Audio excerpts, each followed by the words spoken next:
own version of pininyahang manok. Ayan. Matipid na pininyahang manok.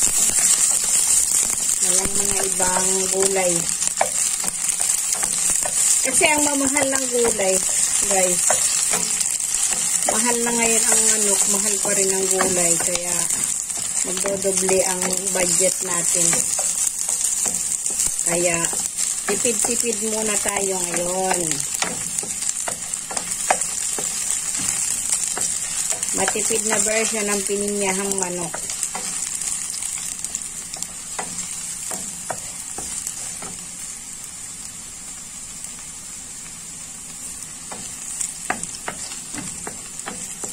Kasi meron tayong pineapple tidbits na malapit nang ma-expire para hindi masayang ating lutuin at gamitin.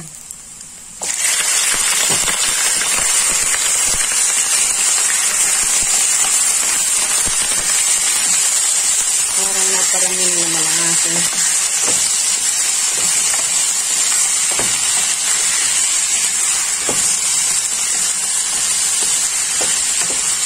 Ayan.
Ayan guys, nagbenta muna si Inday. Kaya biglang nawala. Mahirap yung may tindahan na ikaw lahat magluluto, tatakbo sa tindahan.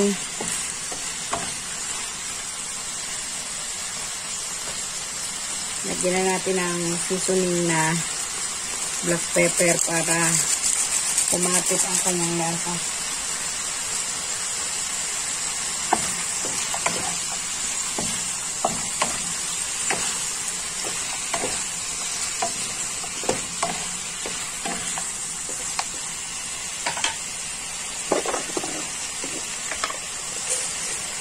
Lagyan na natin ang asin.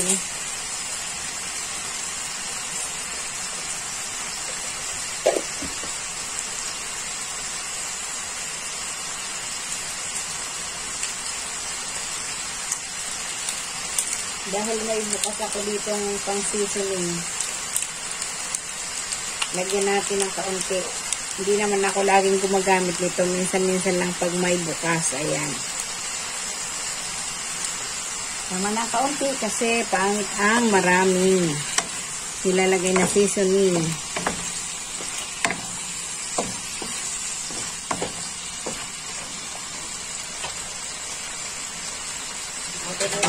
Pan.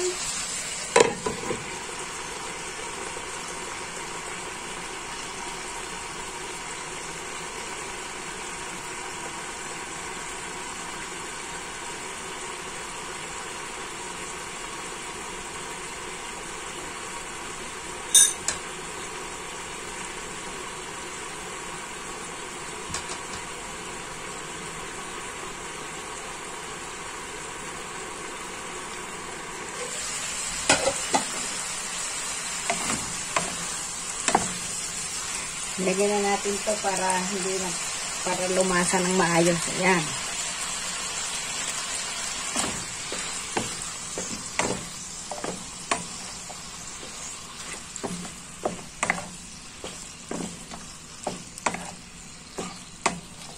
expiration ay 1 month before.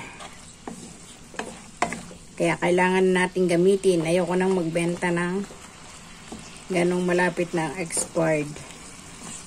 Para hindi tayo masira sa ating mga customer. Meron kasi tayong mga customer na palatingin sa Kala nila porket malapit na expired ay hindi na pwedeng kainin. Pwede pa yan, guys. Natin munang palambot-lambutin.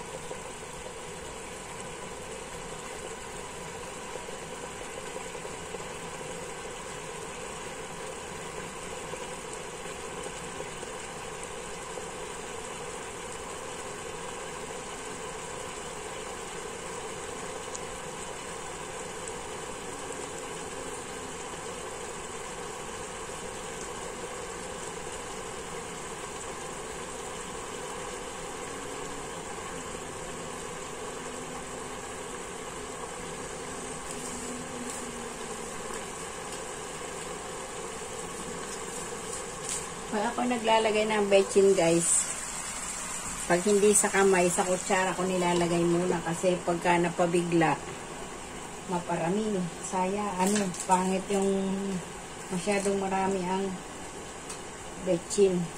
Kakasama sa kalusugan. Ito, ang black pepper, dinaluan natin. Gusto ko kasi kagat na kagat ang lasa ng black pepper. Yan. Mabango na, guys. Meron ako ditong chicken broth. Kaya lang ay ice pa siya. Nag-ice pa. Kaya hindi natin pwedeng ilagay. Yan. Lagyan natin ng kaunting patis.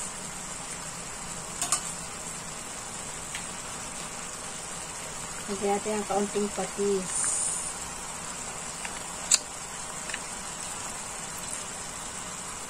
Ang pasarap ng lasa.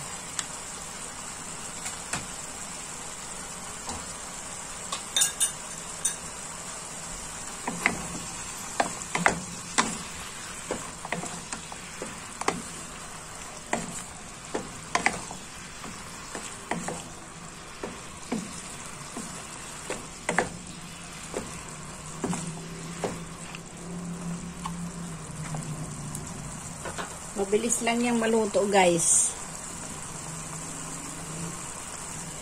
Takpan muna natin.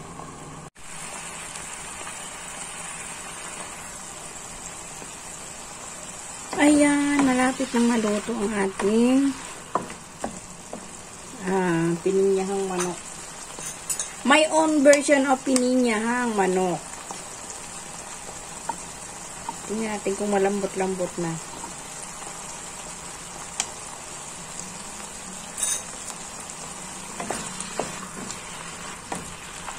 Lambot-lambot na lang na natin ang evaporated milk. Ganyan din ba kayong magluto ng pininyahang manok? Ito ay aking version ng pininyahang manok.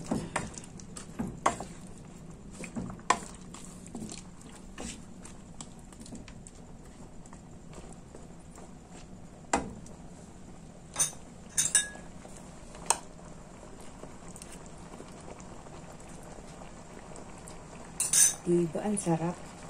Dahil masasayang lang, halo na natin to.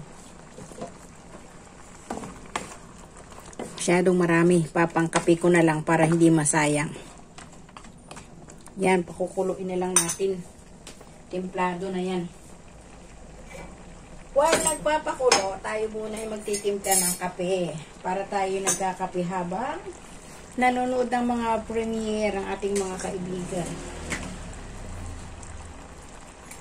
Para hindi madaling antukin. Kakape tayo ng black coffee. Black coffee!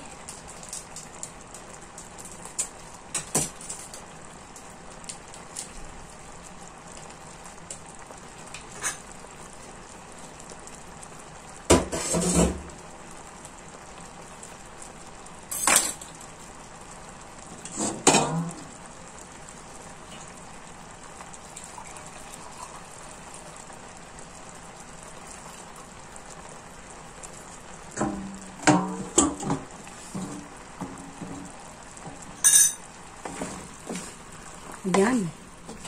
Mukha nang masarap to.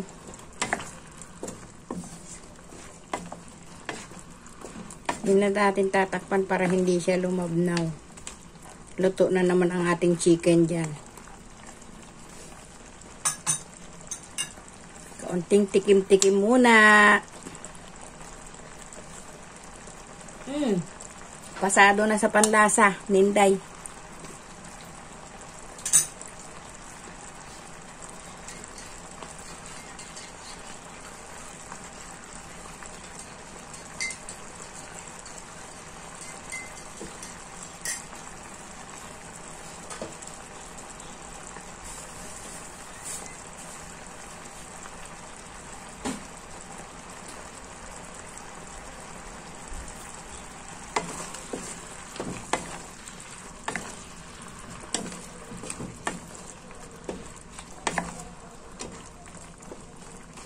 Paigay-igahin natin ng konti para maging creamy. Ayan, ang bango na ng ating pininyahang manok. Ayoko nang masyadong masabaw ito. Gusto ko yung nagki-creamy-creamy. Kaya nga, my own version. Yung iba kasi may sabaw. Sa akin iba. Gusto ko ay malapot-lapot ang sabaw. Ang sarap na. Ang sarap na ng ating recipe for today. Ayan. Maraming salamat sa walang sawa ninyong pagsubaybay at panonood ng aking mga video at premiere. Maraming salamat. Alam na ninyo kung sino-sino kayo. Kung sino ang lagi kong nasa listahan na laging nandyan. Team Locotoys, Team Solid, Friends. Ayan. Maraming salamat sa inyo.